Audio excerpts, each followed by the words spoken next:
ఉదాహరణకు బీసీల గురించి లెక్కలు జరుగుతుంటే పెద్ద ఎత్తున అందరూ కూడా ఉద్యమం చేసిరు, లెక్కలే తప్పున్నాయి, మీరు పెట్టిన జనాభా లెక్కలు బాగాలేవని అన్నారు.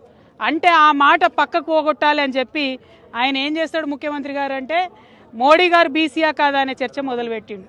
ఆయన మోడీ గారి మీద మాట్లాడంగానే ఇటుపక్క బండి సంజయ్ గారు మరి రాహుల్ గాంధీ ఏ మతం అని ఈయన మొదలుపెట్టిండు. అంటే ఏంటంటే ఈయన ఆయనని తిడతాడు, ఆయన ఈయనని తిడతాడు, మధ్యలో మాత్రం వీళ్ళిద్దరు కలిసి ప్రజలను పట్టించుకునే పరిస్థితి లేదు. మాకెందుకు మోడీ గారు బీసీ అయితే ఏంది, కాకపోతే ఏంది, మాకెందుకు రాహుల్ గాంధీ గారు ఏ మతం అయితేంది, ఏ కులం అయితేంది, మేము అడిగేది ఒకటే, ప్రజల సమస్యలు పరిష్కరించండి. మీరు ఏదైతే జనాభా లెక్కలు చేసిరో అవి సరిగ్గా లెక్క పెట్టండి, ప్రజలకు ఏమైతే హక్కులు రావాలో అది సరిగ్గా ఇవ్వండి. మీరు బిల్లు పెట్టండి, కాంగ్రెస్ వాళ్ళు బీజేపీ వాళ్ళు దాన్ని పాస్ చేయండి.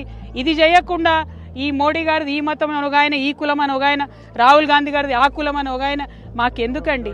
మీరు ఇద్దరు కలిసి ఆడుతున్నటువంటి నాటకం ఇది, డ్రామా ప్రజలకు అర్థమవుతా ఉన్నది. అందుకనే ఇవాళ ప్రతి ఒక్కరు బీఆర్ఎస్ పార్టీని, కేసీఆర్ గారిని గుర్తు చేసుకుంటున్నారు.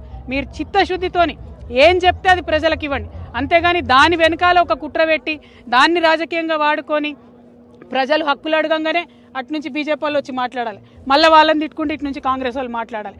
మధ్యలో ప్రజల్ని మీరు అగౌరవపరుస్తున్నారు, అవమానిస్తున్నారు.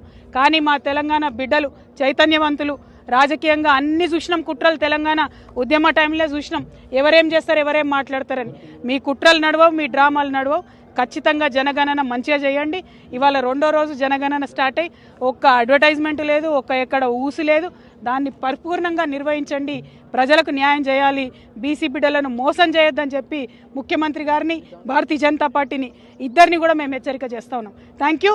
జై తెలంగాణ, జై కేసీఆర్.